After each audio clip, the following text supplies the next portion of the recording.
swept over me like the raging sea,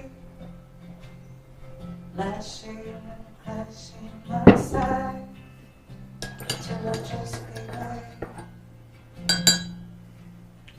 You were the tempest tossed. Yeah, I just stirred my coffee with my bone folder. Don't tell me you've never done it. Don't even try. Don't even try. Well, hello. Good morning. It's Wednesday. I got this microphone in my face. It's got a camera attached to it. It's BOOKFORGE Live. I don't know how lively I feel right now. Left me behind. I'll have to figure out something about that microphone placement. Funny thing is right now is that microphone is acting as a camera stand more than a microphone because I don't have the cord to go from the Focusrite microphone box to the ATEM switch. So I'm using the microphone on that camera. So, hi, it's Wednesday. We're live. Woohoo! Alright, so the question is, do I get... Oh, that's the zoomy in feature. I wanted this feature. There we go. Now. Alright. Well, now that we've got that taken care of, this is still in the way, but that's all right. I can switch over to camera 3, which is over there, and maybe a little bit better, kind of, sort of. Who knows? All right. Alexa, stop. I know having the music is really nice, but Facebook and YouTube and all those people will flag and silence pieces of the video for copyright infringement. So you're not allowed to have background music. Yeah, I'm going to adjust the GoPro just a little bit. Just a wee bit. Let's see. Is that better? Yeah, it gives me a little bit of headroom. Not as ridiculous as the other one. All right. So today on the workbench, we are... Which camera am I talking to? That one. We're still working Animal Farm. We are 215 into it out of 365, so a little bit more to go. We're also going to be working the Hobbit vellum design binding, so hopefully Marcia is watching this. Yeah, so this has been a rough couple of weeks for me mentally. I'm way behind on Animal Farm to the point where yesterday I loaded the truck with the next project we were supposed to start and they pulled it from me. I'm not even 100% sure that I'll get another project after Animal Farm from Suntop. We are months behind. I made some miscalculations in estimating the time and the cost and all that other good stuff.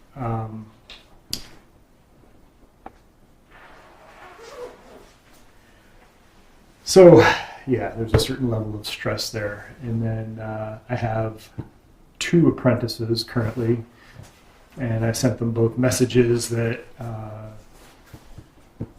I'm done with how things are functioning. I've been giving rides, and their schedule has always been part-time, but even their part-time has been part-time because if they say they're going to be here 3 days a week, they may show up 1, maybe 2 days a week. And it gets to be a bit hectic. And even on the days where they say, hey, I'm going to come in on Saturday to make up for it, and then I change my plans, my schedule, and they don't even bother showing up. And I realize everyone's got their issues, and I don't begrudge them. I don't hold it against them, but I have my own issues. And when people don't show up, and they don't show up a lot, I get depressed. And when I get depressed, I can't function. The other problem I have is when they're here, there's a lot of hand holding that goes on, and I'm not able to work my project. So honestly, when the apprentice is here, that's really all who's working, because I can't do my job. So I lose time in driving, I lose time in hand holding, and I needed a break from it. And it's not their fault. We just got to a point where this is really hurting my family and my well-being, and I need to not worry about other people's problems and worry about my own problems until someone wants to worry about mine.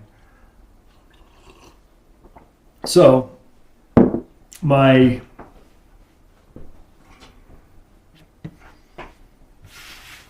message to the two apprentices, if they watch this, I would love for you both to come back. But you need to come back with a plan on how you're going to be here and how we're going to move forward, because I'm not going to maintain a space like this for one person, and I feel like I'm one person. So when you feel that you can have some level of consistency, and you can be here and we can move things forward. I already laid out my plan. I want to share profits with everybody when they come in, but we need to get there, and I just don't think we're going there. I can work faster by myself right now than with 3 people here, and that's just where I'm at. I don't like working here by myself. It's kind of boring. I mean, my mother shows up and she does what she does, and I appreciate that greatly. But there should be more here than what's going on. So there's the sob story. And I guess I need to get to work here. Yeah, a lot going on. I am what they refer to as overwhelmed. All right, so the first thing I need to do right now is find out why my phone keeps making noise. Excuse me.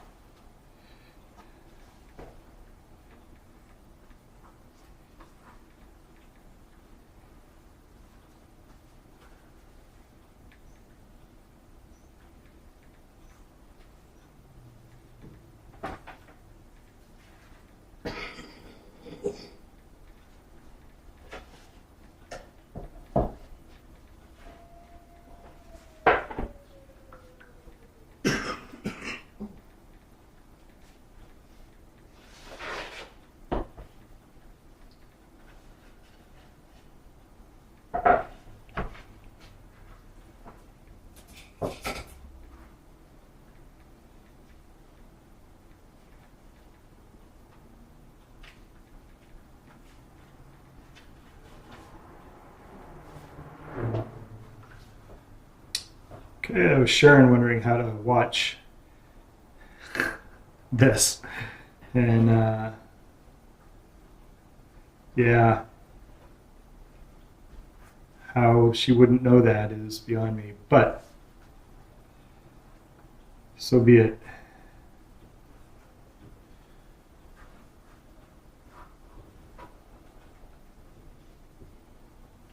All right. So this might not be the most exciting thing to watch in the world, but I'm going to glue out a stack of 7 books because that's what will fit in that press behind me.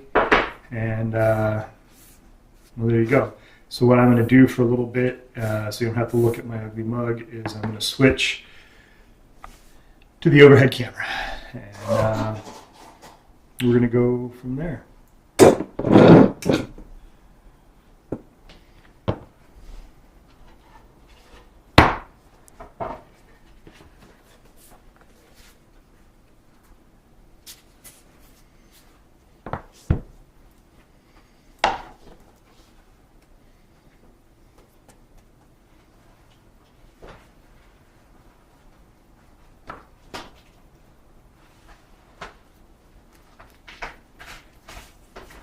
If you're wondering what I'm using to glue or the case this in, I'm gluing it out with just standard wheat paste.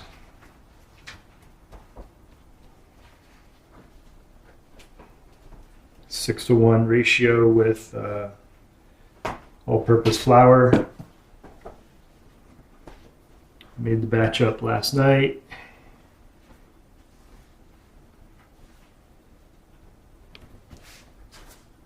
Sorry, I got just the top of my head there. The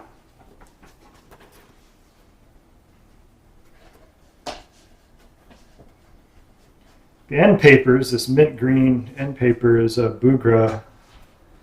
It's a 130 GSM. It's a lovely, lovely end paper. I've got several different colors by this particular company. I love the weight of it. I love the feel of it. One side has a bit of a tooth to it. The other one is relatively smooth. And it just makes for lovely end papers. It's also the same paper you see on the cover here. That's been letterpressed with the Animal Farm artwork.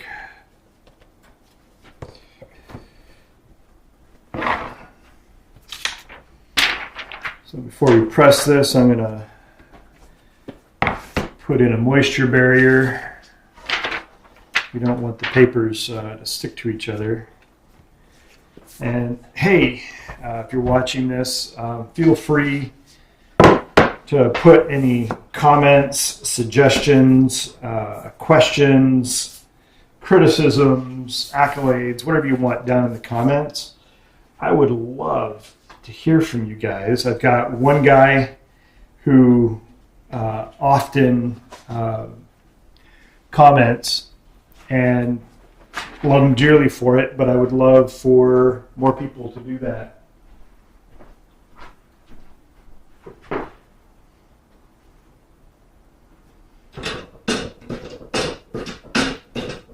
So if you remember from a video that I posted earlier, like Monday, I think, the bindery tool of the day was the standing press, which I use practically daily here.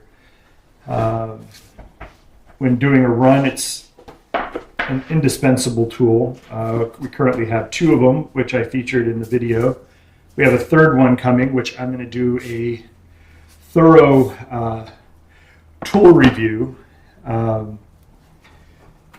The gentleman who makes them is Alan Tarza. I put his information and link in the video text body. When I do the review, I'll also include his information, but he's based out of Mexico City, and he does some lovely woodworking projects, and he also, some of them are bindery tools. I had bought a sewing frame from him, and it was a bit small, and that was my fault. I didn't pay attention to the measurements. That's not his deal. But yeah, so I ordered this press a month and a half ago, and I was told 15 days until it's delivered, or 15 days till he ships it. Well, as of Friday, he had not done that. So if you do order from this particular gentleman and company, realize that it may take him a while to get it to you. So if you need something to work a project that you're currently working like I am, he may or may not be the way to go. But I will give an honest review of the tool when it comes in. We will use it and we'll see how it holds up to actual production work.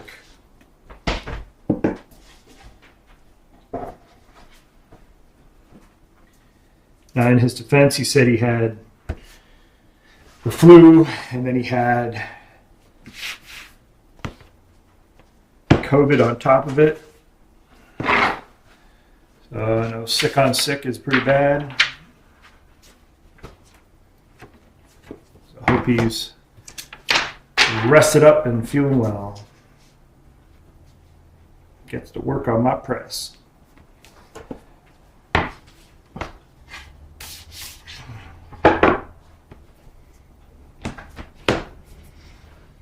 So, I would like to say that both my apprentices, when they're here, have done incredible work for me. I just reached a point that I could no longer do it the way it had been done. And, part of that's my fault for allowing it to go the way it was. And the other part was not setting better boundaries early on. Well, I guess that's the same part. But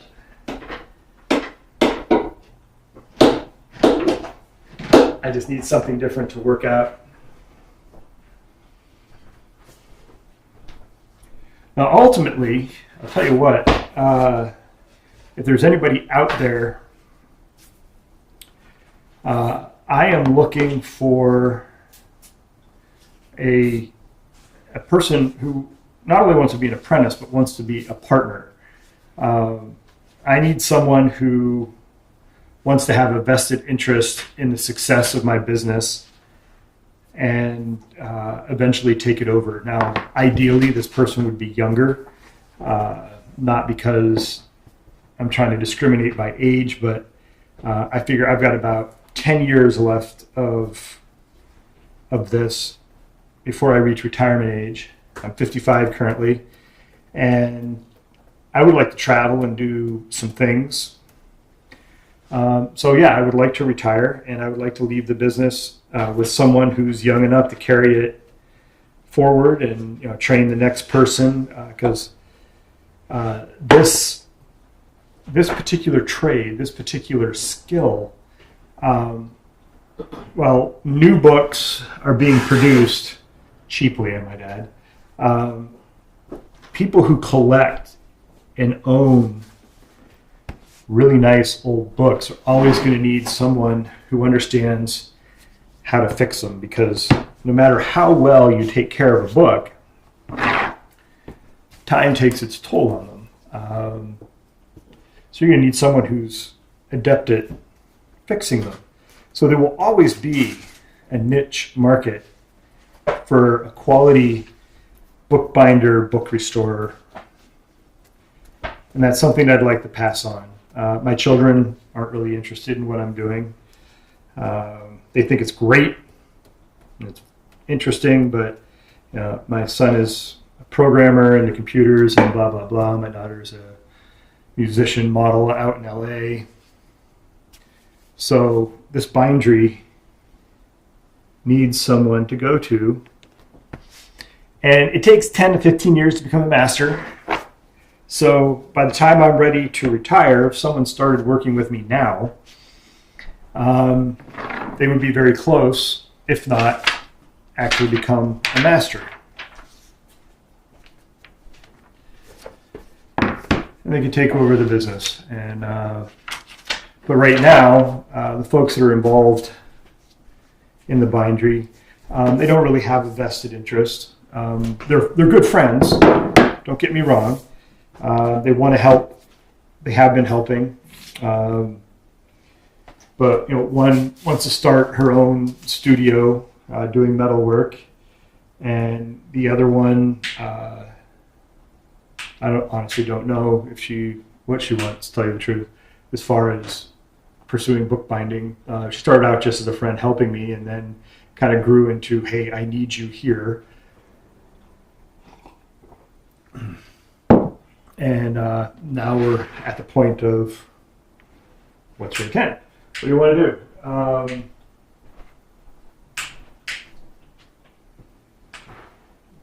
Just going to maintain and just be a hobby.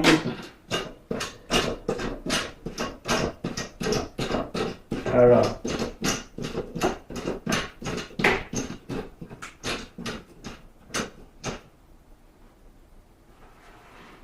But they're both good people. I appreciate both immensely. Like I said, I need something going on here different that is going to help us actually function. Function. Conjunction, junction, what's your function? Hooking up words and phrases and clauses. Did I just get nailed for a copyright infringement? I'm sorry. I am so sorry. I'm going to switch back to the overhead because you've been watching my talking head and not actually seeing what I'm doing, though it's not really different than the first one that I did. Just slathering on this pre-baked cake.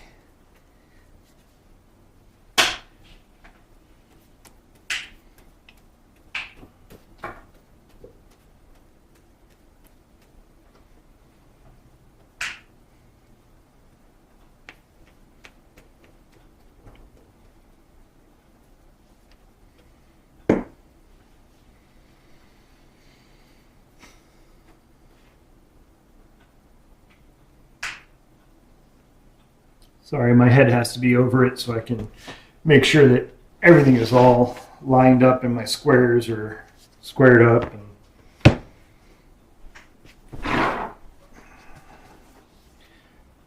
So I've got 3 more of these to do before my particular press is full. Can I get you something? 50-50. I'll probably have to make it. So if you heard her, she's looking for some 50-50 mix.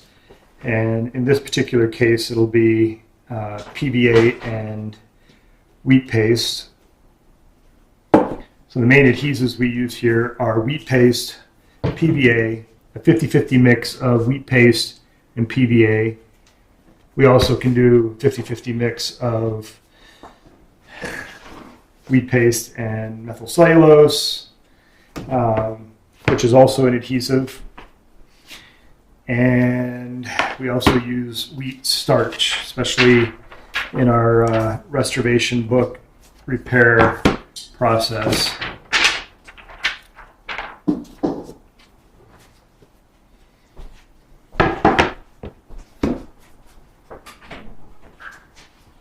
So after this particular book, I'm going to go over to the computer and see if there's any comments or messages. I'll check every 15-20 minutes or so. I can't sit at the computer and do the comments. Oh, and you just lost me because I didn't switch cameras. Oh, boo-hoo. There we go.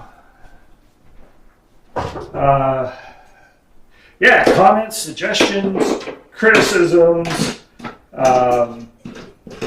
whatever you want to put down there. I mean, just don't be rude. How rude?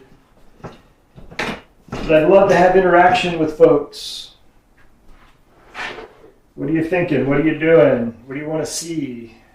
What are your hopes, dreams, desires, fantasies? Please be careful with what you put down under those categories.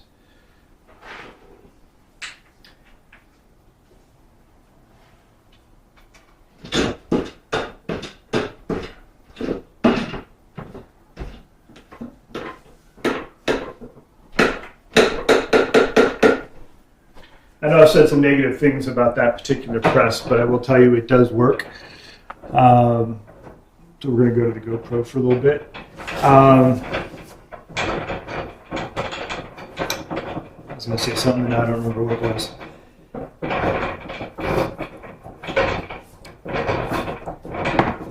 So I have massive ADHD, which is one of the things that led to my canceling the apprentice program for a bit. With how I react to some things, just it's not very good because of that. So I take that break.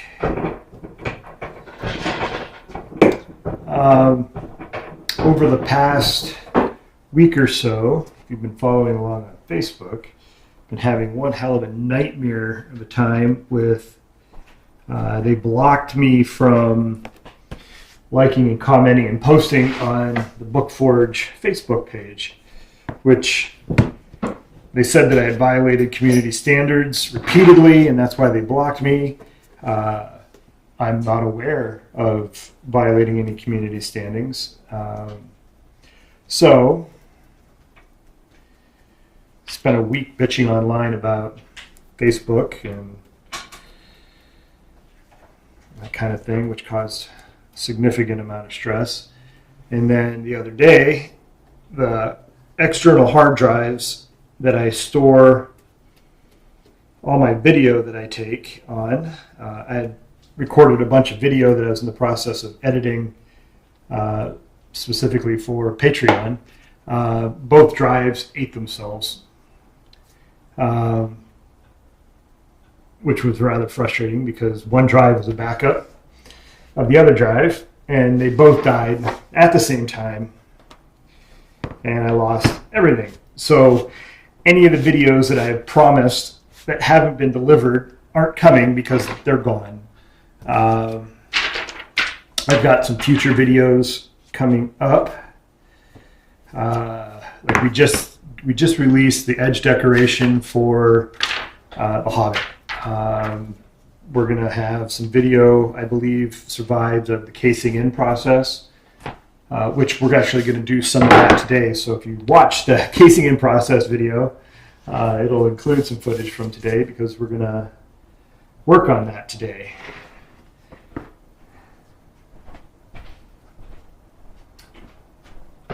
But I had several tools of the week filmed and ready to go, and some other stuff that the one Bible that I was working on. So a lot of the intermediate steps are blown, so I'm just going to wait until I start another one similar to that late 19th century family Bible, and we'll go from there.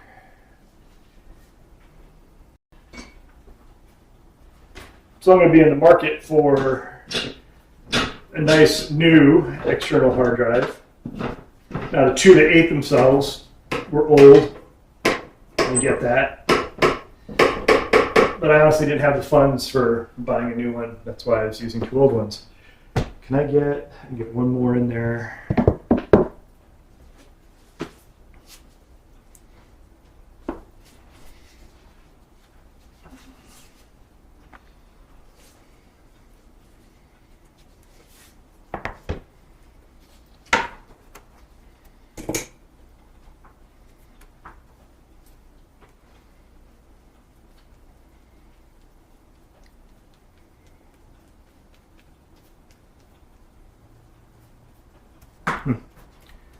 My paste is cooling a little bit much, and it's starting to give me some lumpies.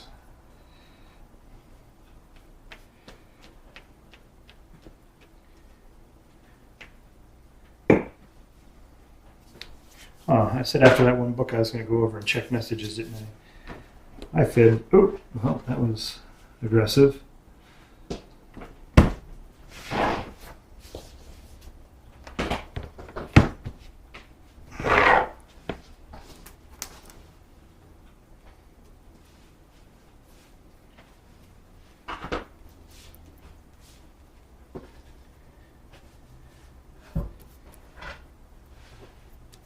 I may lose my professional email for a few weeks or a month because I can't afford to pay the annual fee.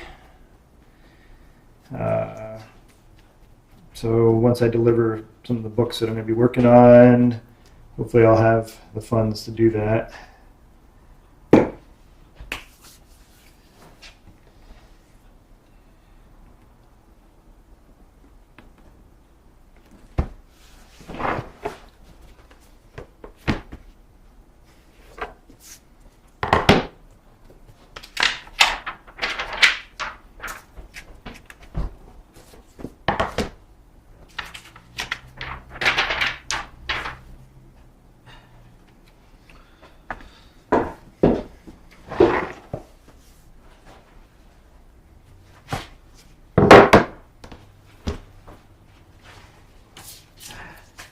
I got one more to do, and then we're going to switch over to the Hobbit vellum binding.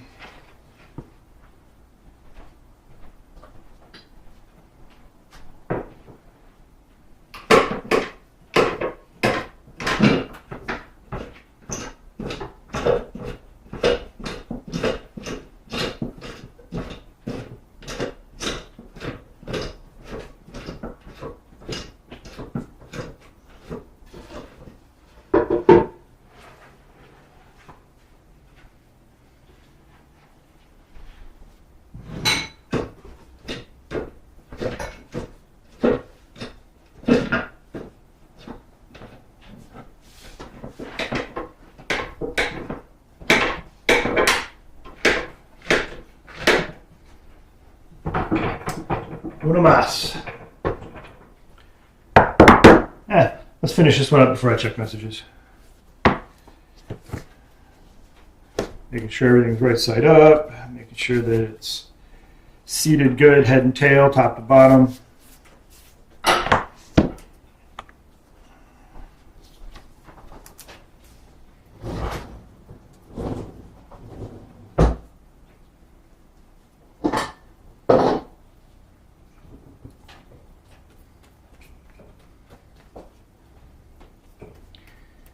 Yeah, one of the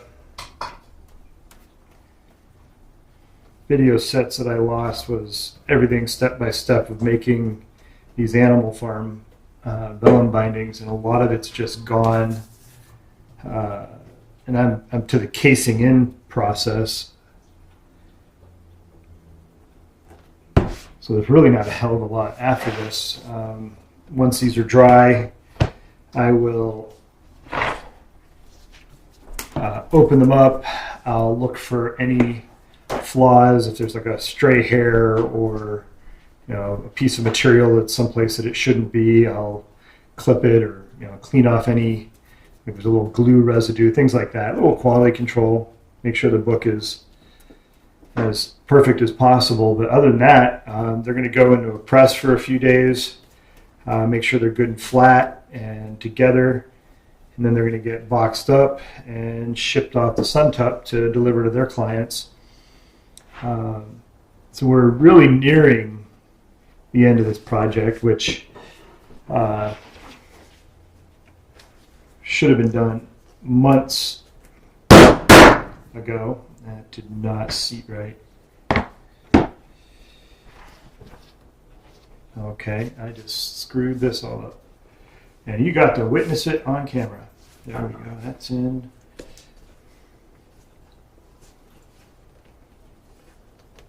There we go, that's not too bad.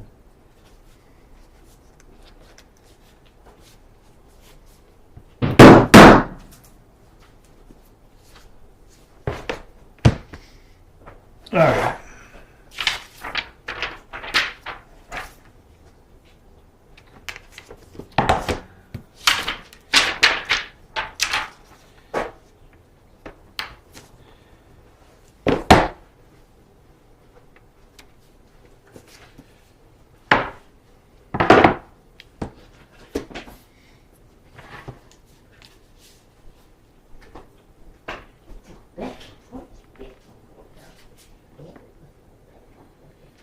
All right, this is going to go into a different press because that one's full. I can't open it up anymore.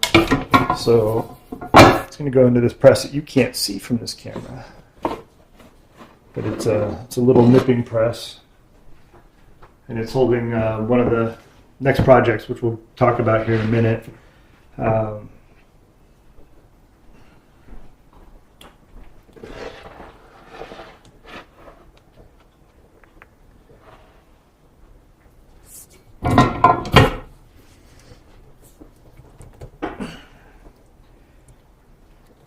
So in the tool of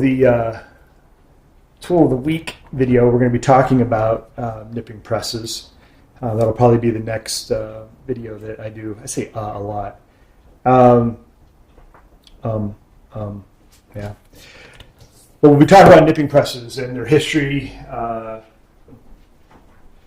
because I consider the one I just put that book in, I consider it a copy press. And then the one I have over here, I consider a book press. And the difference being, watch Tool of the Week and you'll tell me.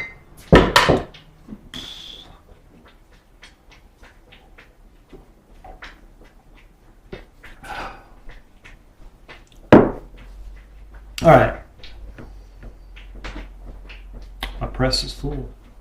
So I think I'm going to set this aside for a minute.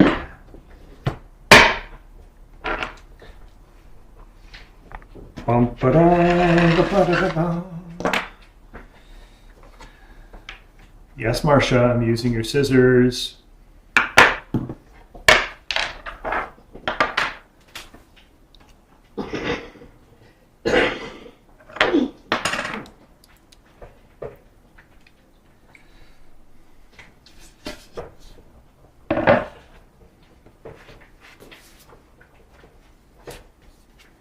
All right.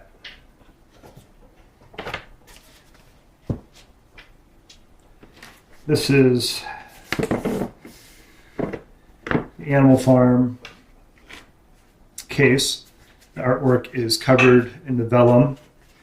The artwork in the vellum has been attached to the card that has been drummed on at the spine or the groove edge.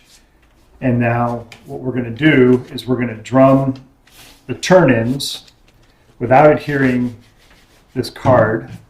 We're going to drum the turn-ins so the bookcase will be complete and this will not be attached. And this is pivotal when you're doing a vellum binding, because if you do not have the boards lined and have a way for the material to pull on something else, it's going to warp the boards. Now, I don't know if you can see this, but I cut a little notch, which I'll show you what we're going to do with that in a minute. So I've got these marked. I still need to cut them. But what this will do is when we do the turn-ins, it'll help the corners out a little bit. This is why I have Marcia's scissors, because they're cute and they make nice little cuts.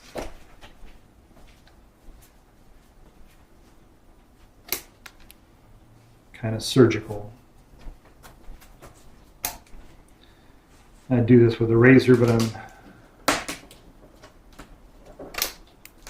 thinking this might be a little easier.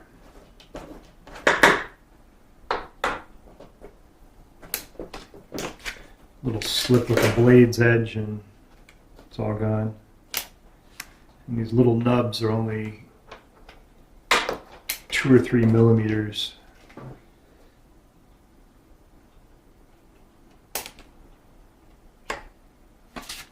Oh, one more.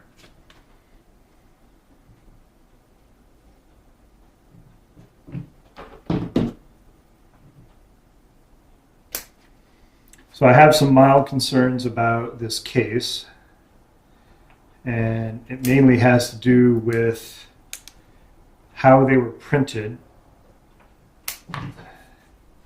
and whether or not it's going to delaminate because of the texture of the ink, not the paper itself. The ink is a heat-activated ink, and it leaves a very slick, glossy texture. And we had some delamination in the crease, and I hope that that is all the delamination that we will have. So I'm going to be very careful with the amount of moisture I introduce. Now, if you remember some of the other videos, I've talked through moisture is key in manipulating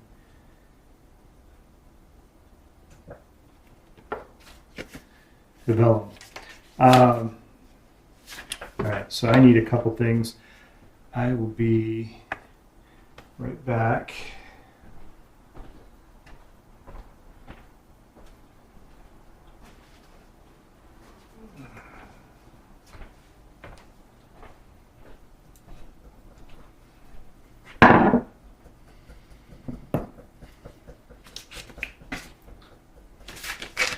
All right, so what we're going to end up doing is we're going to take this material that extends.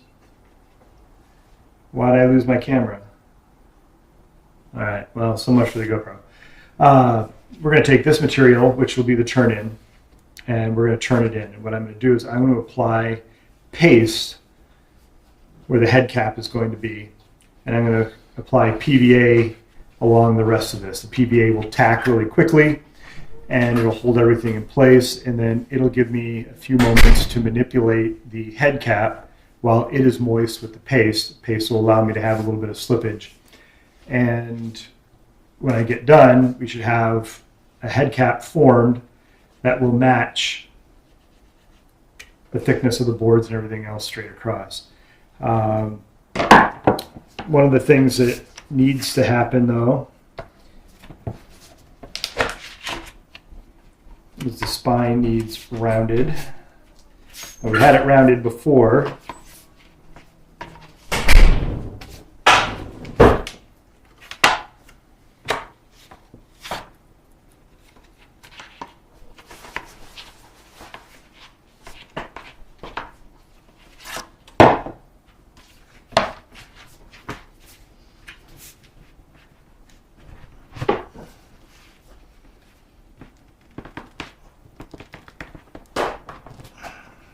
I'm just trying to get it back into a little bit more of a round shape. This is because we're going to put this on the case to help us form that end cap, and we're going to need it to have that round in it.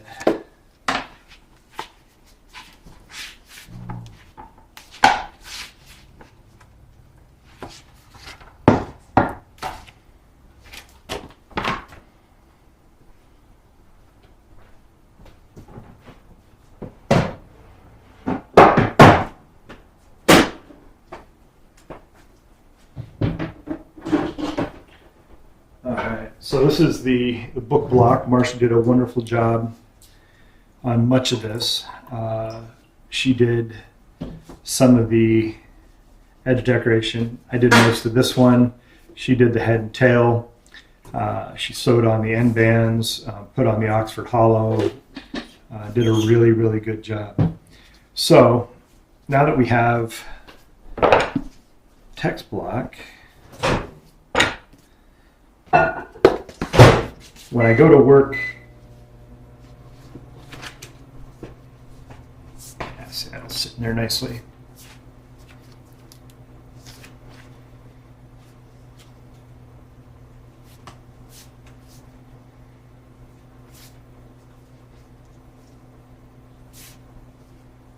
Oh, I forget, you can't over here. All right.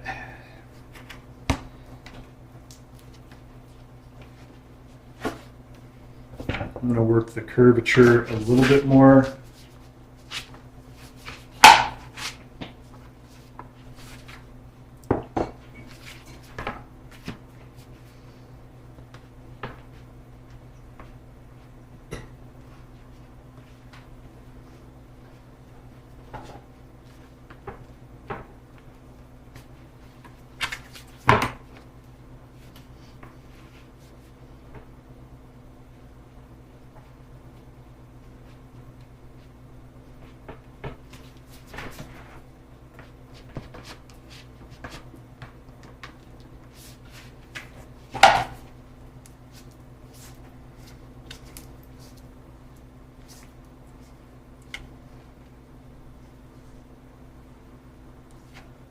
All right.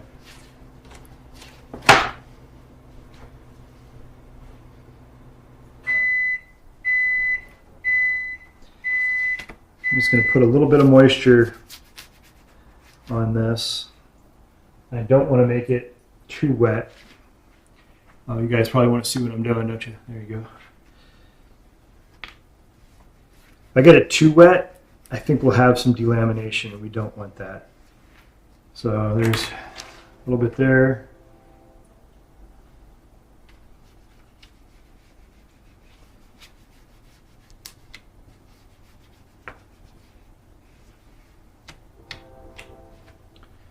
All right.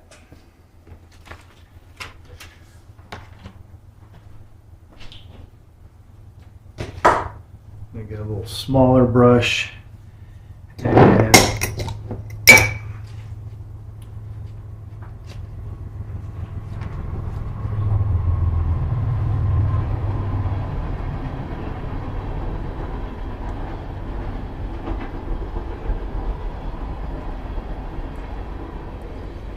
now remember, I don't want to put glue in between.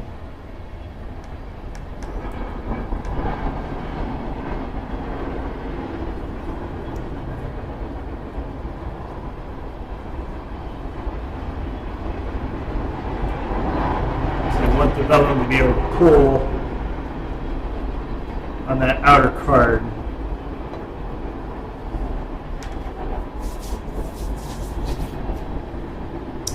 What I do want to do is I'm going to put paste where that head cap is going to be, so we've got some time and some slippage.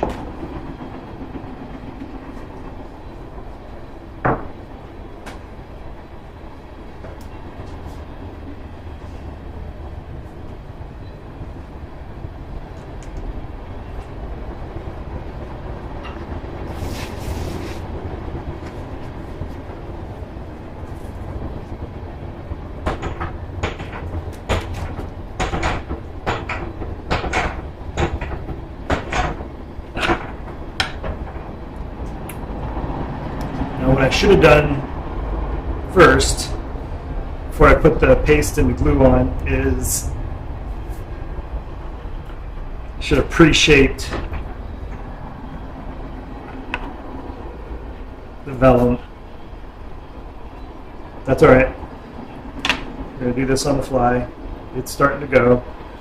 The vellum is stiff. It doesn't want to go. That's okay. We'll get it there. But had I moistened it and pre-shaped it, it would have went a lot easier.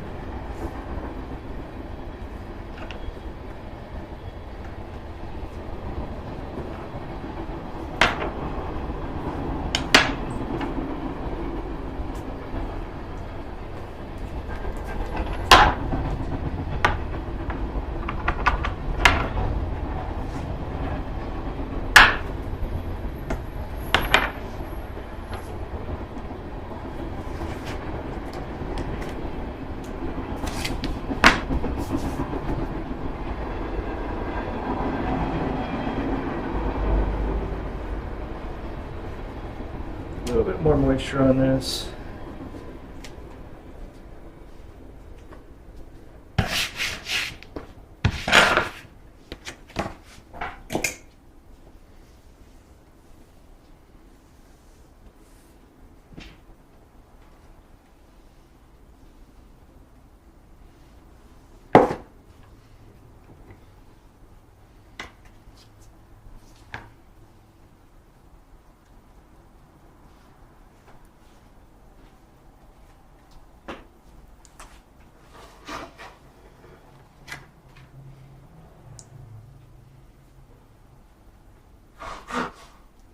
So notice I made the same mistake on this side. I didn't pre-form it before I glued it out. That's okay.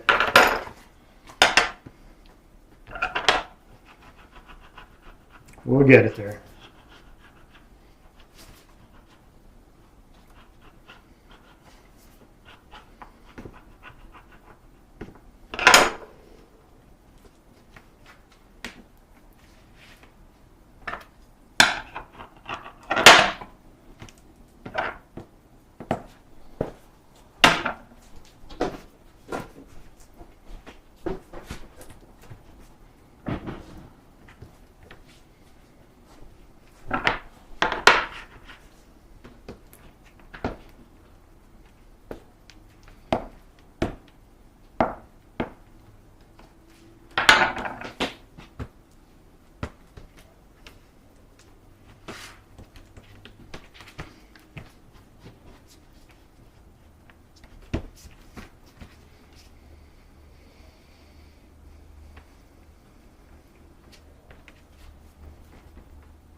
All right, switching over to a different bone folder.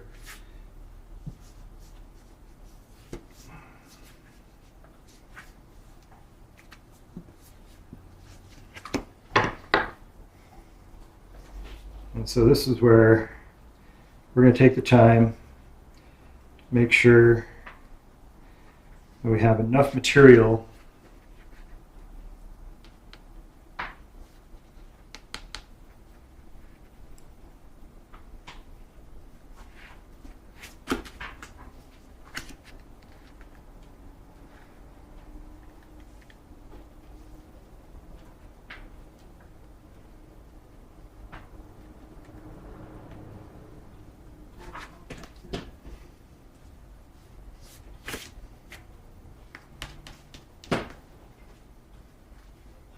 shape that drum cap.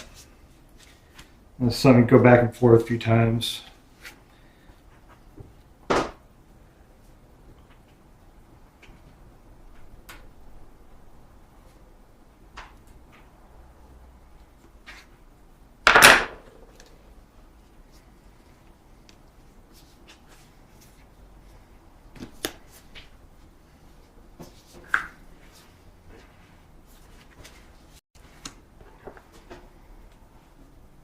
If you have a really good head cap, it should be roughly the width of the board all the way around.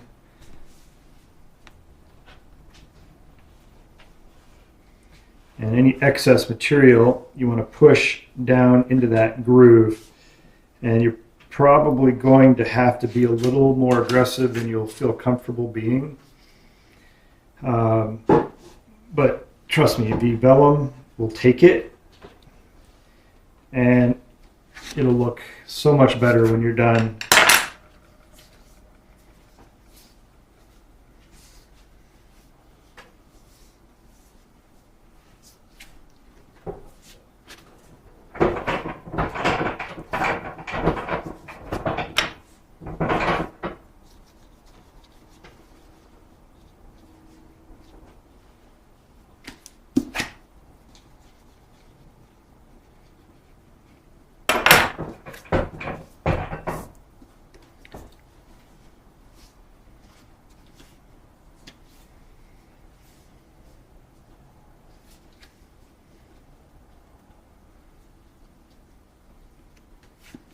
All right, I'm pretty happy with that.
Hands are starting to cramp up.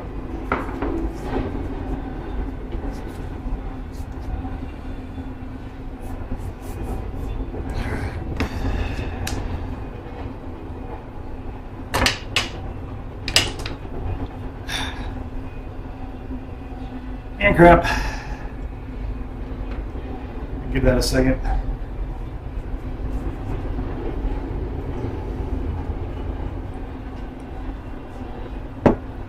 And I actually need are some moisture barriers. I'll be right back.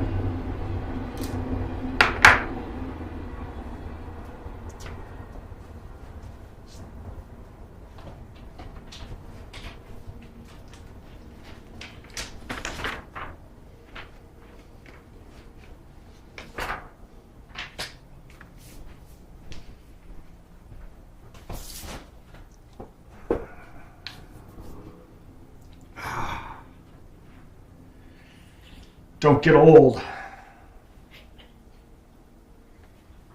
Fucking sucks. All right, let me.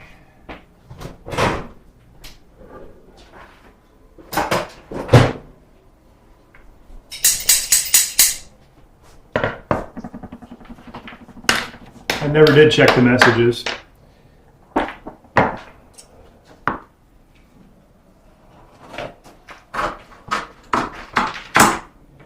All right, there's 2 moisture barriers about the size I need them.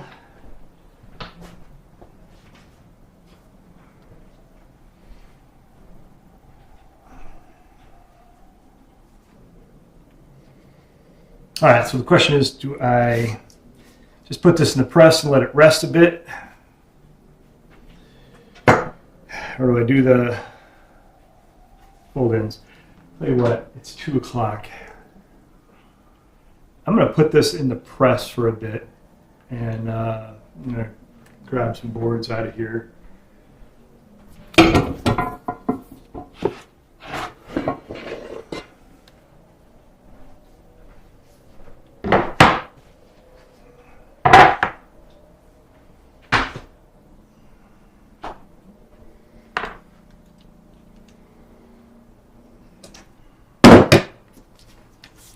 And before I shut down at 3, we will do those turn-ins.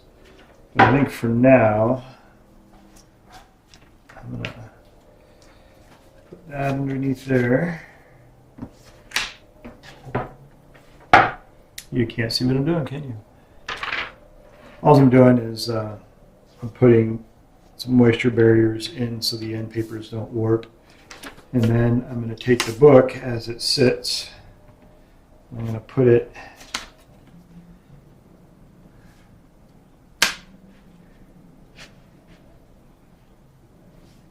these might be too small. Ooh, I don't want to use. Oh. All right, well, let's try this. No, it's not going to fit. All right.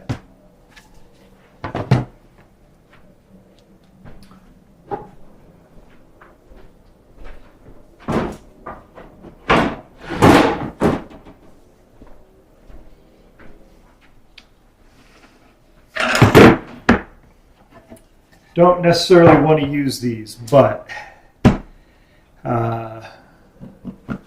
it's what I've got that's going to work. I'm going to put a couple of these down.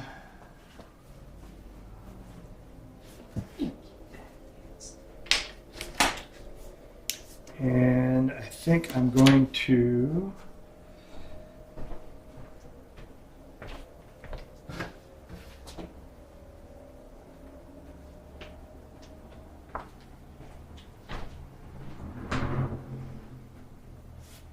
okay, so I'm going to put some remade down to help the brass edges not cut into this book. And I put some blotting paper down to help limit the depth that the edges will go in. So let's go ahead and do that. How many do I have here? 3, 1, 2, and 3.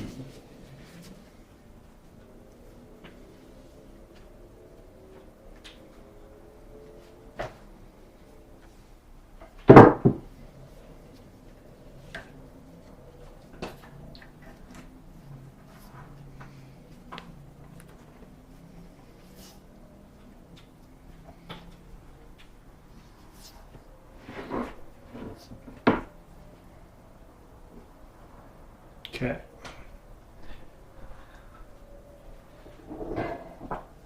See if this will fit in here.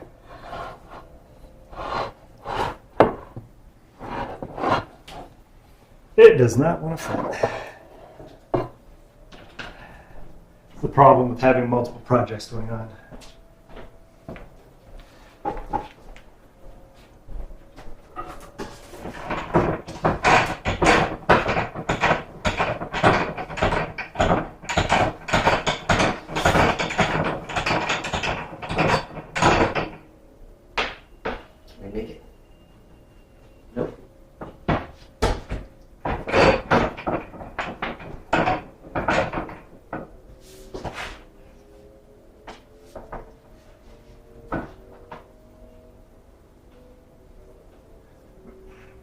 Come on. Put them on.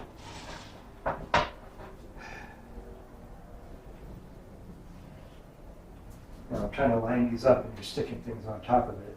You want me to take it off and put it No, on? I want you to stop.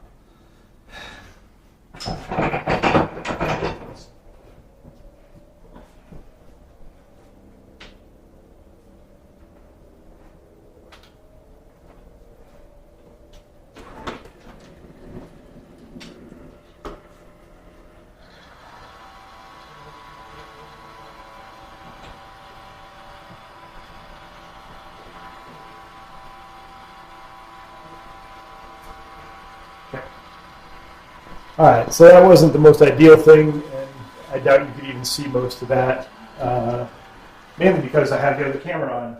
So, luckily, this thing records all 3 cameras, or all 2 cameras. But what I ended up doing is I had to take it over to the press that my mother's using and put it in there for a bit. We're going to give it till about 3. Then I'll take it out, I'll do the other turn-ins, and then we'll stick it in a press. Yeah, I didn't really plan that out. I've got this press full of stuff, and my mother's got her press. This one was too little. I guess I could have put it in that one.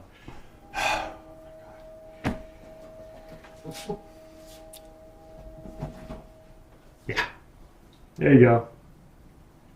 Winner, winner, chicken dinner. Well, I guess I can put this back in the press over there because I didn't need to take it out. The joys of unscripted. Das bookbinding, you only see the stuff that he does right. Don't get me wrong, love the man, love his work. I've learned quite a bit from him myself, and I'll tell you, if you're starting out in bookbinding, Das Bookbinding, YouTube, he has a Patreon page, 100% support the guy, love his work. But he kind of has the shake and bake version of it where he goes step by step through it. He has everything set up. You only see the process as it should be. I'm a human being. This is live. It's candid. Mistakes are made. I generally will talk through the mistakes.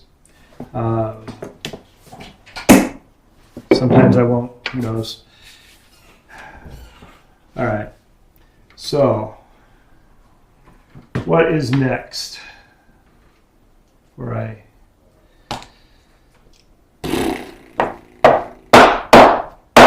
some events coming up. BookForge is going to take place in the Erie County Library System's History Month. They have a hashtag, HistErie, which, okay, it's cute. I do bind Erie, so, but yeah, so I guess the dates for my session is going to be June 9th. It'll be 10 to 12, 10 a.m. to 12 p.m. That is a Friday. I will be live. Well, I'm going to be doing a program at the Mill Creek Mall Library branch, and it will be about the Cambridge panel binding. And we will be going step by step from a stack of paper to a finished Cambridge binding. I'll have 10 examples of, okay, here's a pile of paper, and several of the steps in between, and then finally a finished book. We will do some in-process work there, and we'll be talking through the process and how a book goes from that stack of paper to a Cambridge panel binding. If you're not familiar with the Cambridge panel binding, you should Google it. They were beautiful, beautiful pieces of work that were meant to be cheaply made. So they're usually sewn on raised cords, also known as a flexible binding. But they're known for this ornate, sprinkled rectangular pattern on the cover. I will be doing a video on that, so you will get a cookie cutter from start to finish tutorial on the Cambridge panel binding, starting from the stack of paper, collating, folding, all the way up through where you're casing it in and eventually decorating the case and the tooling. So the month of June, I would start looking for a weekly release on how to do the Cambridge panel binding. Very excited about that. When I sell them, they're going to go for $220 in my online shop. I will also make available a PDF so you can print out your own book and you can follow along my tutorial and make the exact book that I am making. And I've designed these to be a dateless calendar. It's a bullet journal. So across the top, it'll have, I can show you that in a minute, but it has all the stuff. It's kind of circle what week, what day of the month, and all that other stuff. And then it's done up in bullets. So yeah, let's take a look at that since we're there. Clear some of this stuff off.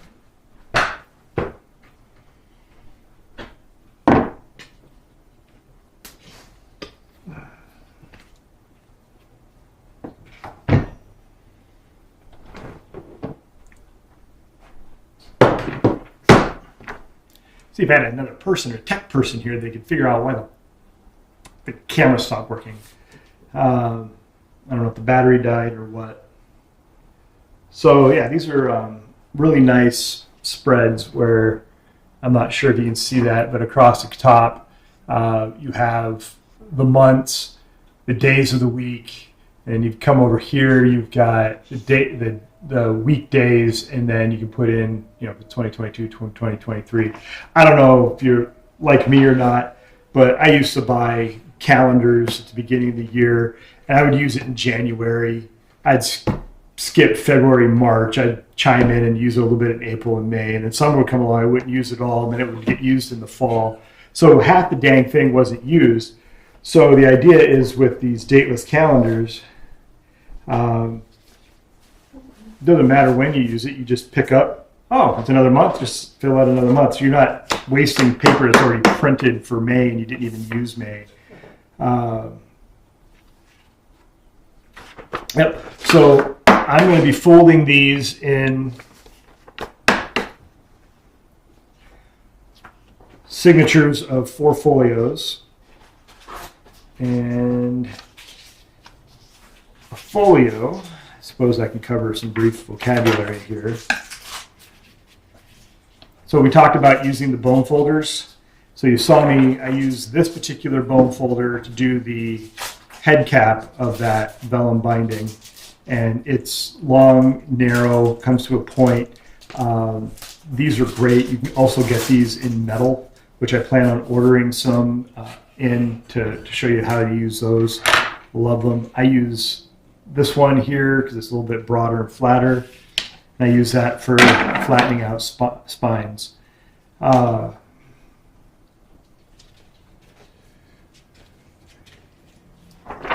This book also has some front matter to it that discusses the use of bullet journals. I should probably put something in the front of this book about the actual Cambridge binding, but this doesn't have to be a Cambridge binding.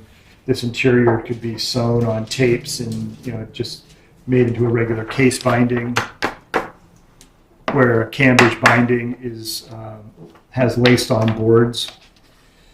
So maybe, I don't know, we'll figure something out. But I'll make the PDFs available. I'll make them generic enough that no matter what binding you're doing, you can have them available. So these will open up rather nicely.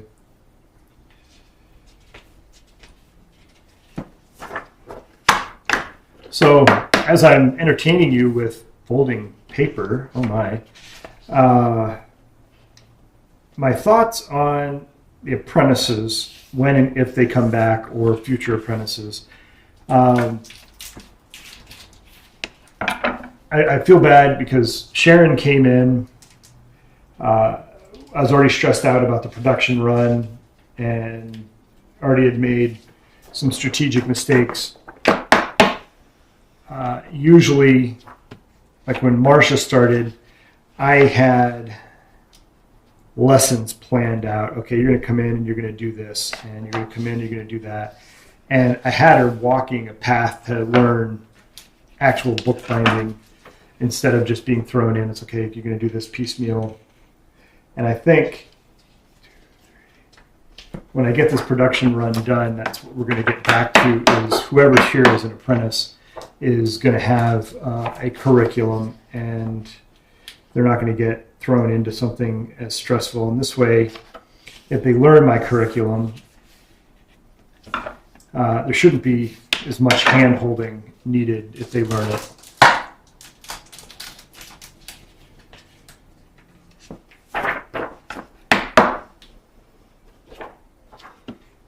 And I think I failed them in that respect, is the structure that they needed just wasn't there.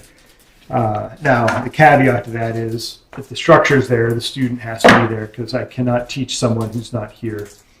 And my patience with folks that aren't here is going to be a little less than it's been in the past. I just can't do that anymore.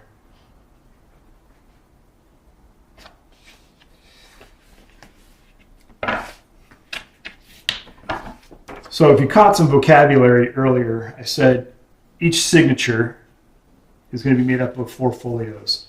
So you have a sheet of paper, and this is made up of 1, 2, 3, 4 pages. And then when you fold that in half, you have a folio.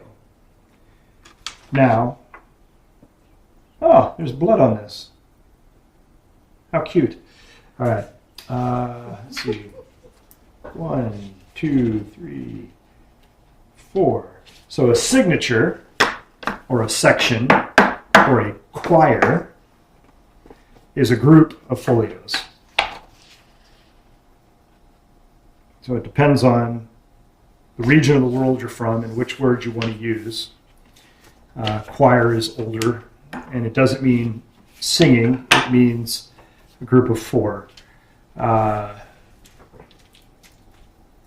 Now, your book can have more than 4 folios in a signature, and this depends on how much swell you want, how many signatures you want to sew, and those are design decisions that when you start bookbinding you need to make. Are you using thinner sections with a thicker thread because you want more swell? Are you using thicker signatures with a thinner thread because you don't want any swell because you're making a flat back? And then there's all kinds of stuff in between.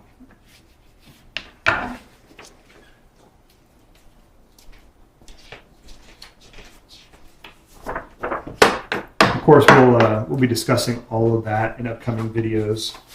Some of them will have to be reshot because my hard drive died and ate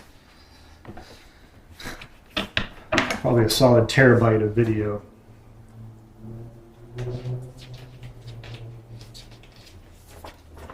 So the reason I'm folding these guys up is to make up the material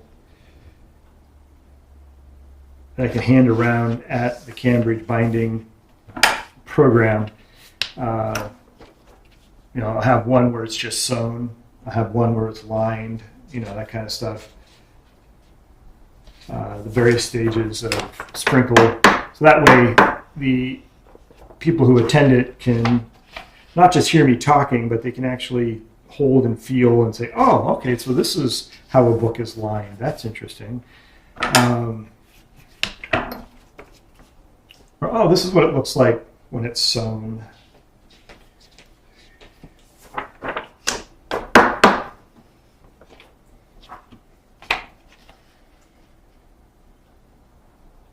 And the 10th model will be a traditional model that's cut away where you can see the completed book, but all the different layers that go into making it.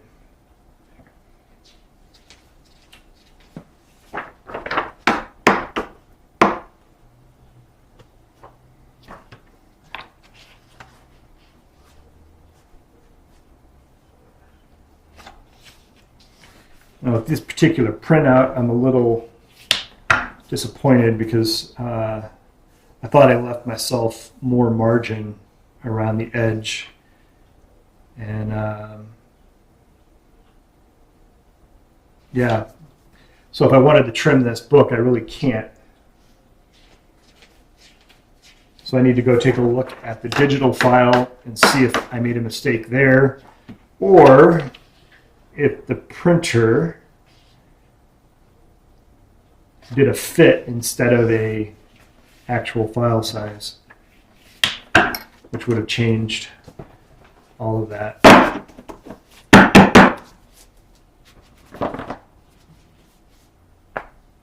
Set this aside.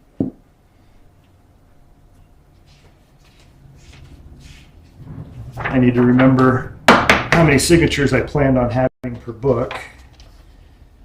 'Cause off the top of my head, I don't remember.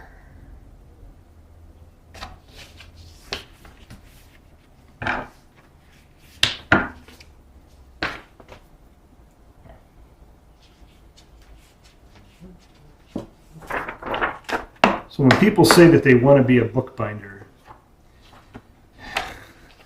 do you really want to sit here for hours on end just folding paper? Because this is what I'm going to do for the next hour, is just fold paper. Not really. I'm going to stop here in a few minutes and I'm going to move on to something else so you can see something else. But I will eventually have to sit down and just fold paper because I need to fold enough signatures for 10 books to be about 240 pages thick.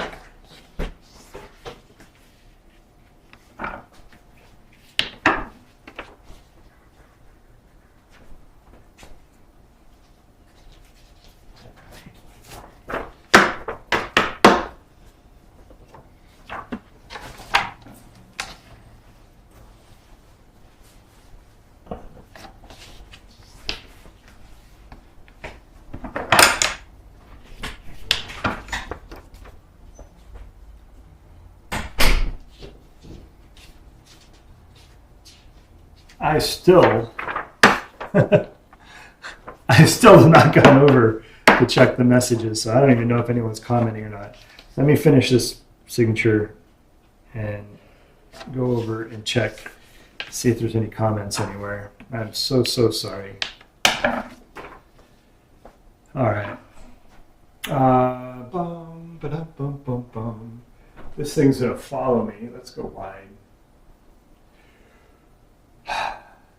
All right, it's not going to be able to follow me all the way over to the computer, I don't think, but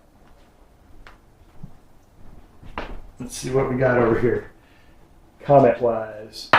All right, nothing on YouTube, which doesn't surprise me.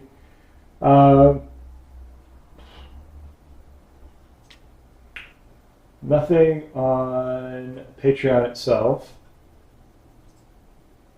And let's check out.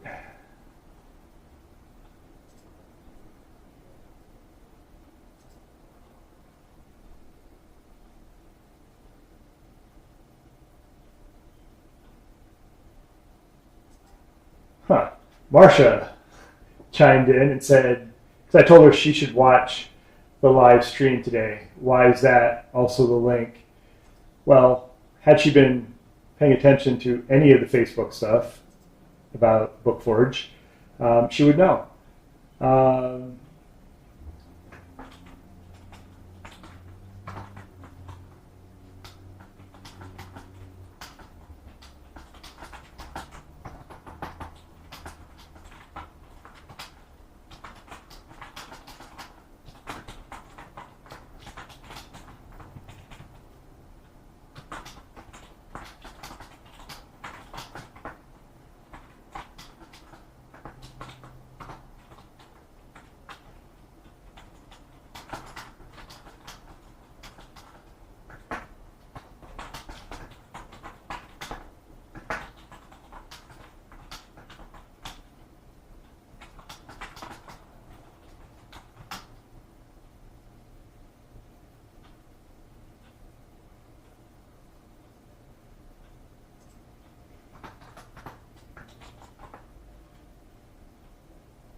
All right. So, huh.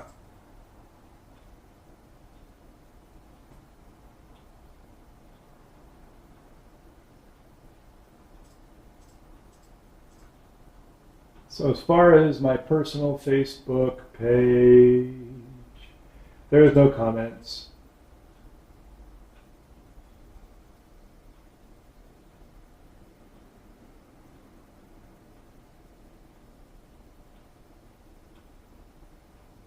All right. So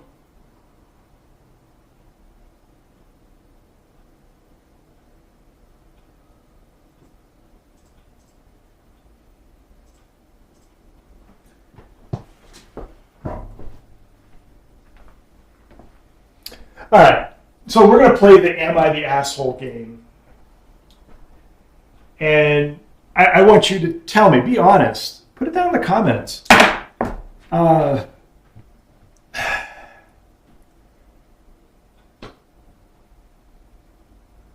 Now, I realize that I sent a message a week ago. I canceled the whole apprentice thing because I'm very frustrated.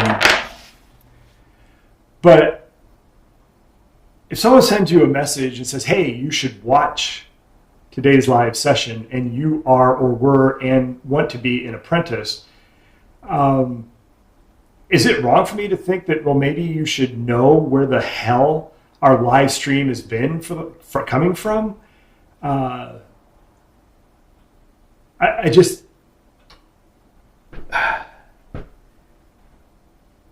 Here's my thing. I need people who are invested in the Bindery and want to be involved in BookForge. And I don't know, I don't get it.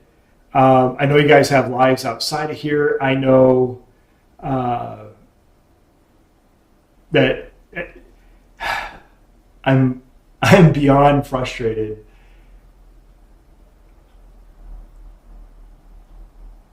I mean, if you don't want to watch, don't watch.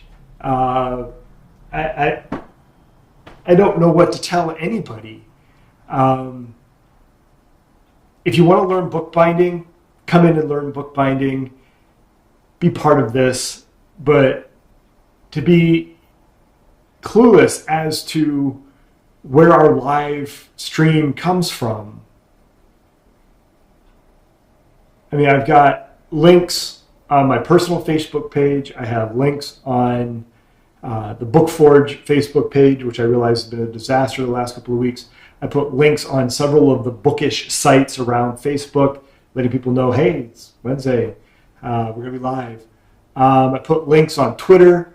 And then, of course, there's the Patreon page itself, which is where we stream from. If you click on my Facebook link, it's going to take you to Patreon so you can watch it. It tells me that people are not invested mentally, emotionally, or whatever. And I don't... Okay, so if you're tuning in and you're watching this on Facebook, I'm having a minor meltdown. This is part of the voyage. Because I don't feel that my apprentices are invested. I know they like me as a friend. I think they like me as a friend. I love them back as friends. I know they want to help me, but fuck me. Get involved or don't. Make a choice. Shit or get off the pot. And so I'll be the asshole. That's it. I don't know what else to tell anybody. If you think being here like a twinkle light is going to help me, you're wrong. It is so goddamn frustrating. It's so depressing. The starting and stopping, you don't know where you left off. I want you here. I really do. But I need you to make a decision. Yeah.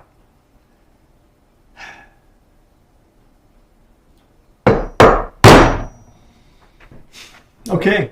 So there it is. I really can't believe how frustrating this is.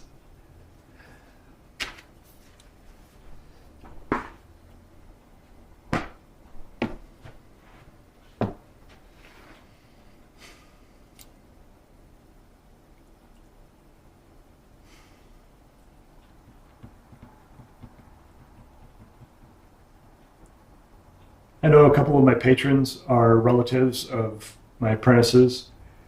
And I know there's a really good chance that I may lose you if they're not here. I hope I don't. Both of them are welcome to be here if they want to be here, but I need them to be here. And I need them to commit mentally. Let's get this to where it needs to go, or I need them to go away. They're always welcome. They can come sit, have coffee or whatever, but as far as like trying to run a business and trying to plan what's going on, I don't know what to tell them. If they were losing the amount of money that I'm losing on a regular basis, trying to keep this place running so we have a space to run, maybe they would have a different point of view. But right now, I kind of view this as, this is an escape from their life when they feel like they want to be here.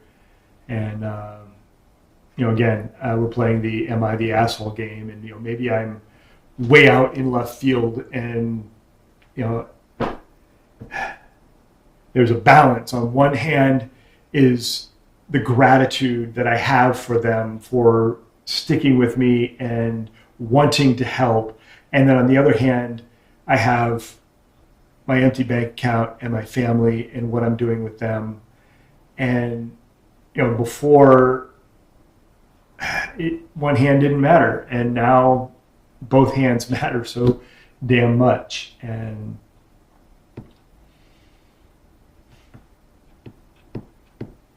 I really don't know what to do. And now, to be fair, the apprentices have not been being paid.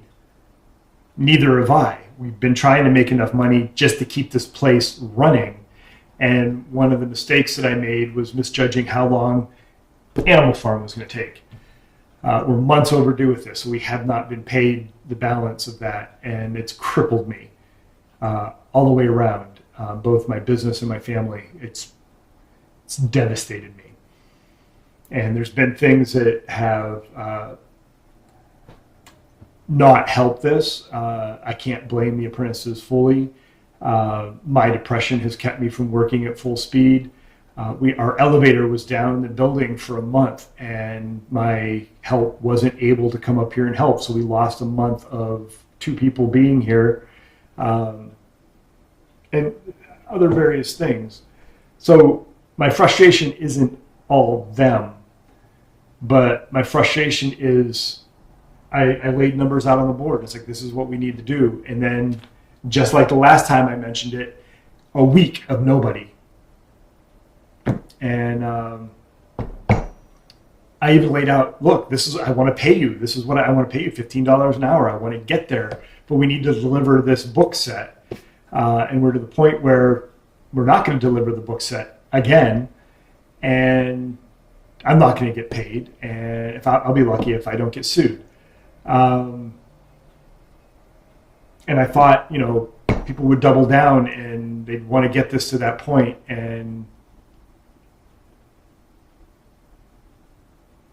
I'm the asshole. All right, so it's 2:30.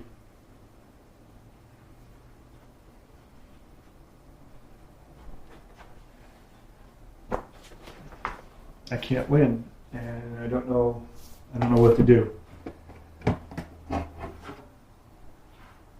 I hope everybody has a really good life, doing whatever it is that they're going to do.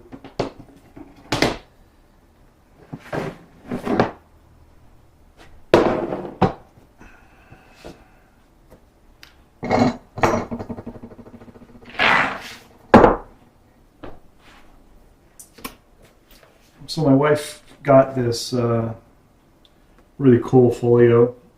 A friend of mine, Shelley, her fiance's mother went into a home for better care, and they're cleaning out her house, and it's a beautiful leather case. And so one of the things I wanted to do for my wife was clean this.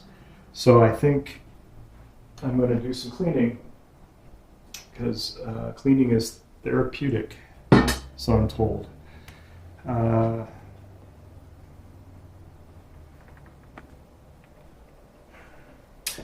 So this is a solution of this leather detergent concentrate, and it's a really gentle detergent specifically made for leather, and I don't want to get the leather too wet, but I'm going to use this to get some of these spots off of here. I made the mixture up before we started the filming, and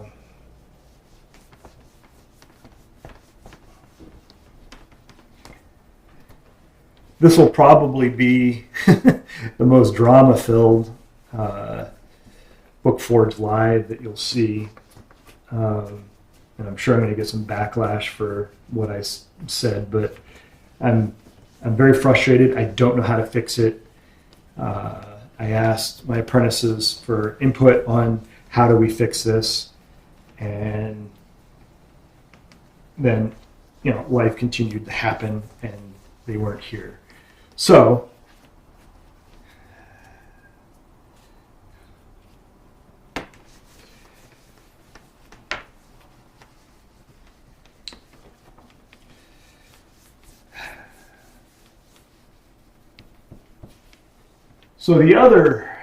we talked about the Erie Library history, and I'm going to do the Cambridge binding program.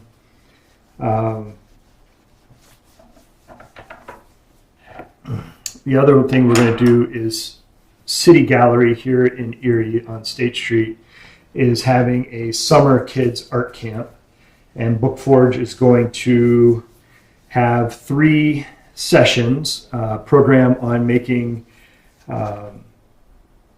drumleaf binding. I'm going to make a very simplified version of it. We're not going to do the breakaway spine and all that other stuff.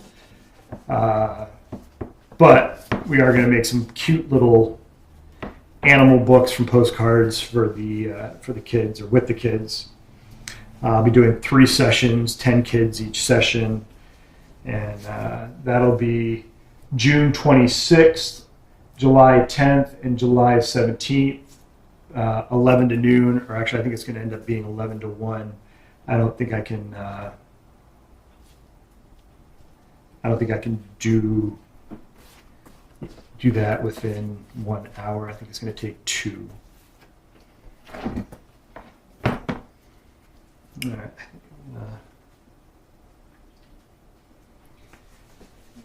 One more scrub down.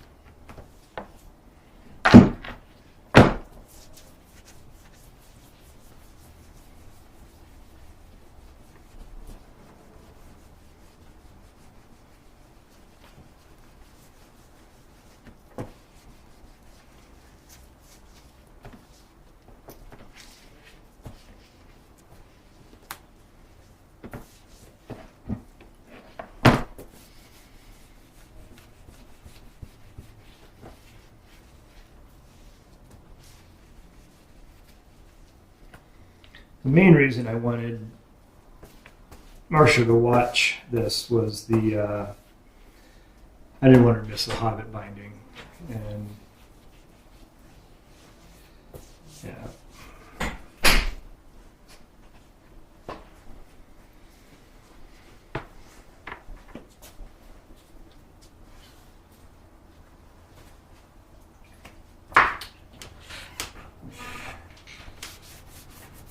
This rag is just straight water to help get some of the detergent off of it.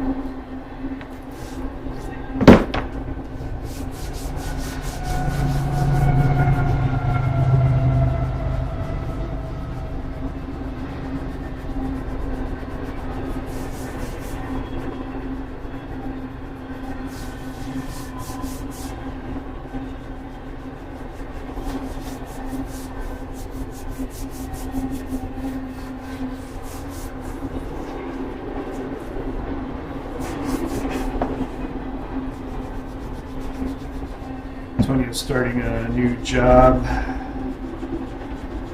with the county, and this briefcase will come in handy for her. Can I scour your face a little bit? Your face. What about it? I want to use it. There's a whole nother jar in the fridge. No, it's over there. Huh? It's 50-50 now. Yeah, take it. There.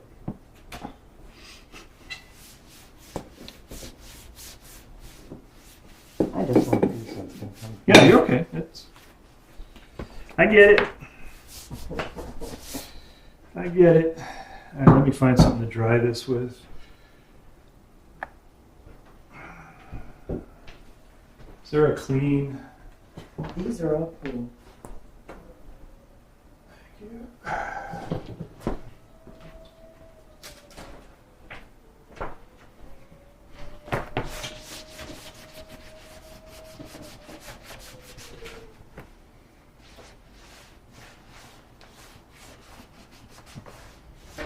All right, once this dries, I'm going to hit it with a leather conditioner, probably a couple times, to bring this leather back to life. And it's not too bad, but I'm guessing this thing is from the 80s or somewhere in that times period. But I want to give it time to dry, and then I'll use restoration leather conditioner. I've got like 2 or 3 different types of conditioners, and this is a basic one that'll work. But I'm gonna let this dry for a bit.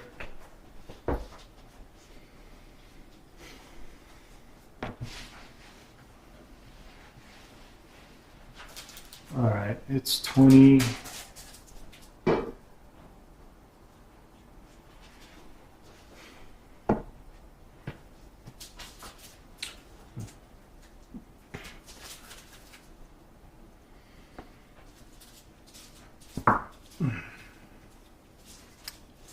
All right, I'm going to get that Hobbit book out of the press and see if we can't do the other turn-ins.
Yeah, I'm liking that. I know you can't see it. Give me one moment. Just gonna get this stuff set aside. And we're gonna switch. Some big head. All right. So it's really starting to take shape. You can see the groove. is sitting in a nice spot.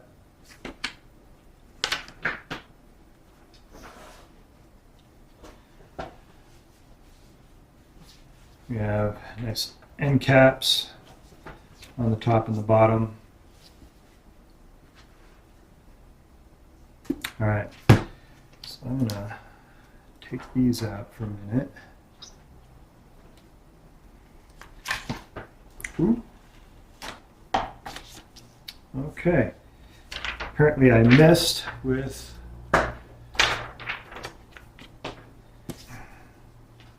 Alright, didn't hurt this side at all. When I was talking about Animal Farm, it was a Bugra paper, and that's what we used as the end papers here for the Hobbit. And yeah, I missed with my moisture barrier, some of the glue stuck to that. So, alright, so a big thing that you want to not do when working with a vellum binding, especially with a rounded spine, is you want to make sure that you do not flatten it. Because your end cap is taking shape. So if you can see in here, that's still an envelope, because we drummed the head and the tail. Now we're going to drum our four edges. So that's going to be a pretty case. Pretty happy with that.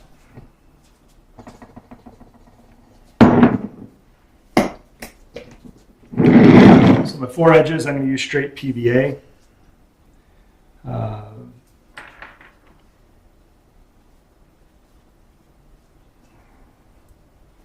I'm going to do the same thing where I'm going to moisten vellum on the outside for the turn-in. So we want a little bit of flexibility there.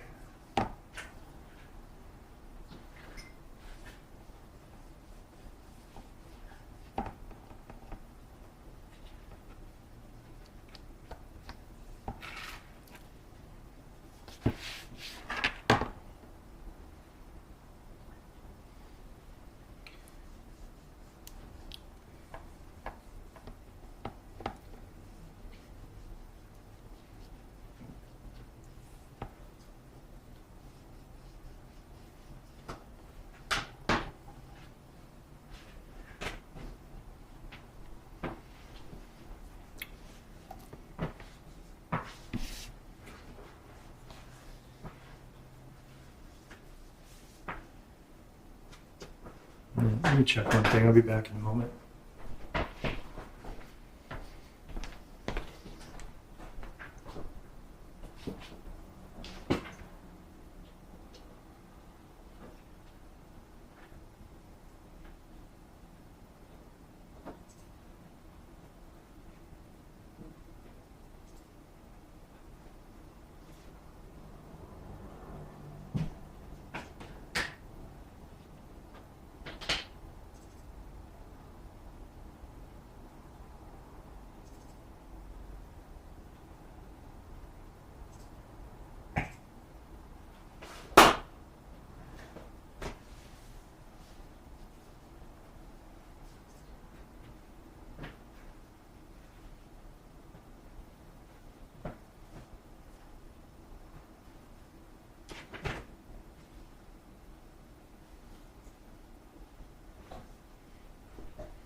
Just want to pre-shape this before I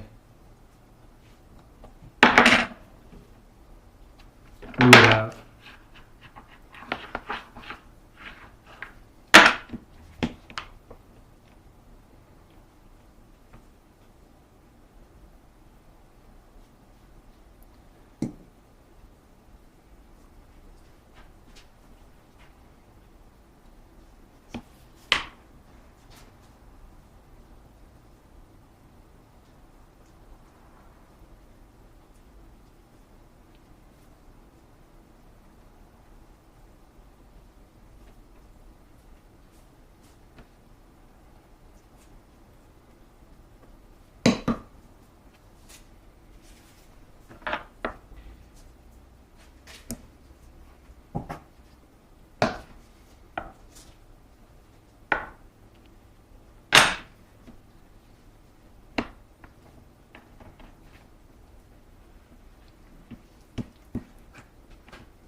Okay, a couple things that I didn't do is I should have taken a small notch out of the corner to allow the vellum to sit. Now this stuff is thin enough that I do not believe that is going to be an issue whatsoever.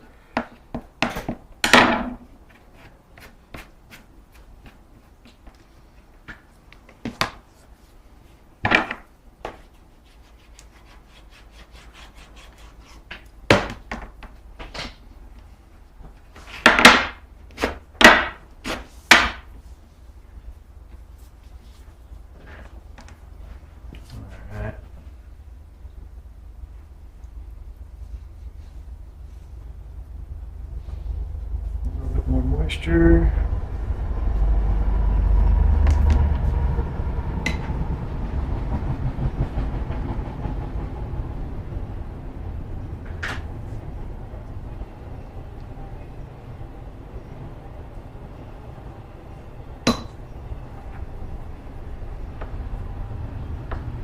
Nope.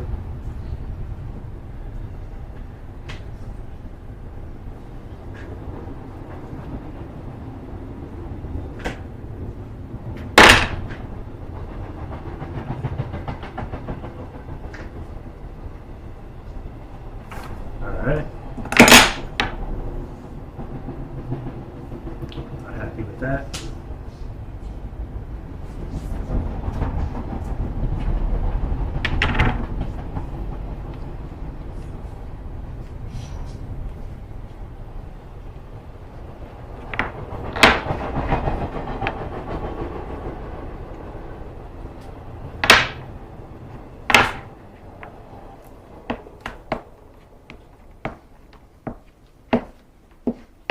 I think when we print the next one to laminate, we're going to go for a different material because this stuff, as soon as the vellum gets moist, it starts to delaminate. And while I think we'll recover this book very nicely, I do not like the fact that it's doing it at all.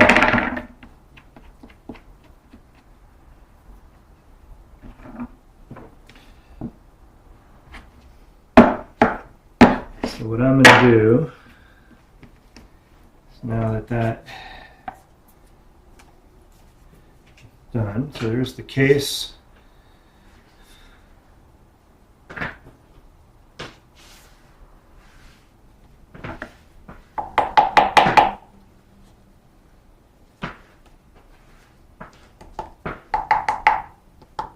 And remember, you always form your corners while it's wet, because if you don't and you let it dry, they aren't going to form for you at all.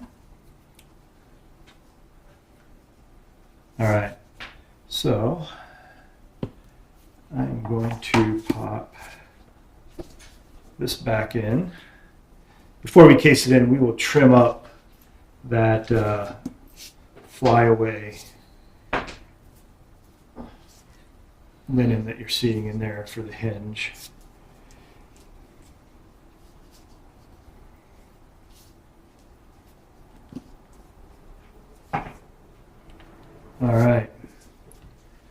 So now it's just sat in there. We haven't glued the book block in, but this will give you a really solid idea how pretty it's going to be when we're done.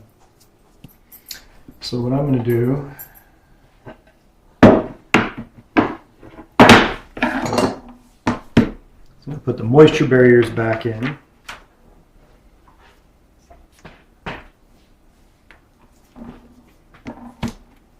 Make sure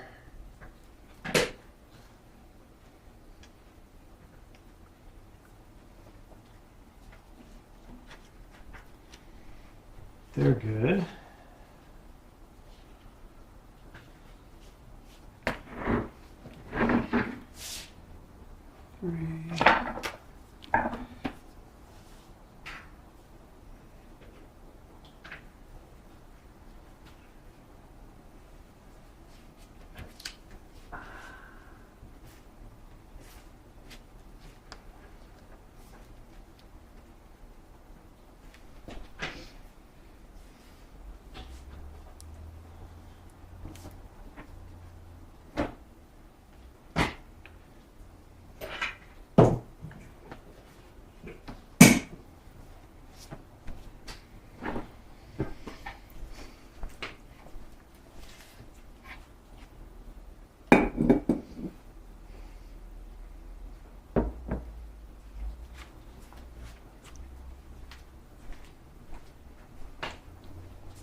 All right, so I got all those lined up, and I don't think you can see it very well. Maybe a little bit. This is the bigger nipping press. If the GoPro hadn't died, I'd just swing it around and show you. But make sure.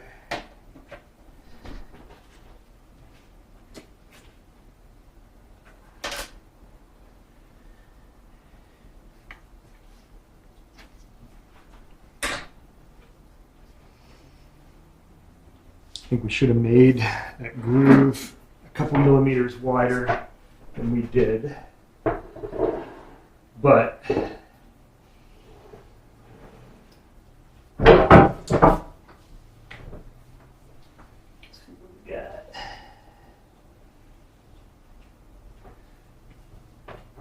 all right. So the Hobbit's in there to dry for a little bit. So the case, the Hobbit, is, well, for the most part done.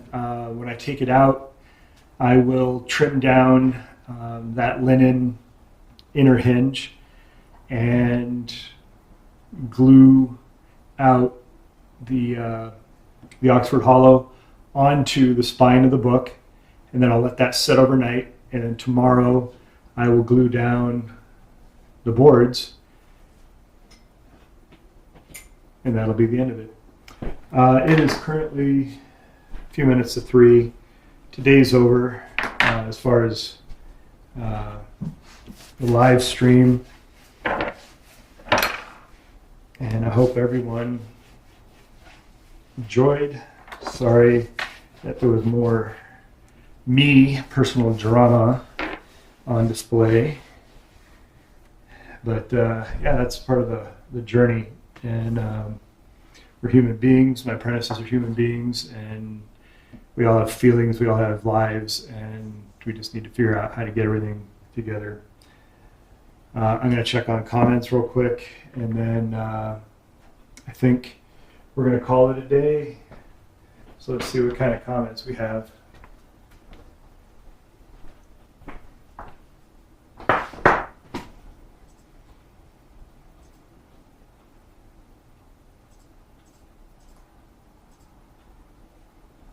Nothing on the BookForge Facebook page. Nothing on the personal Facebook page.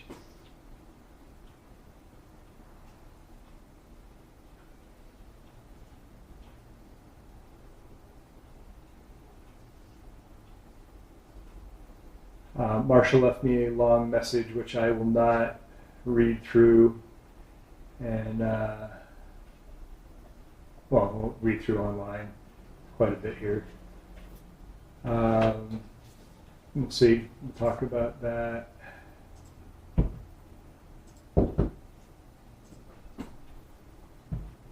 And let's see, nothing on YouTube and nothing on.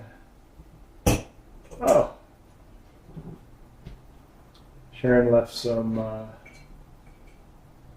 comments. And she says, "I'm not the asshole. I definitely understand your frustration, me not being able to show up regularly. I know that's what it's like to seriously need help and not get any. Thank you." She has another one that's even longer. I'm not going to read that online, but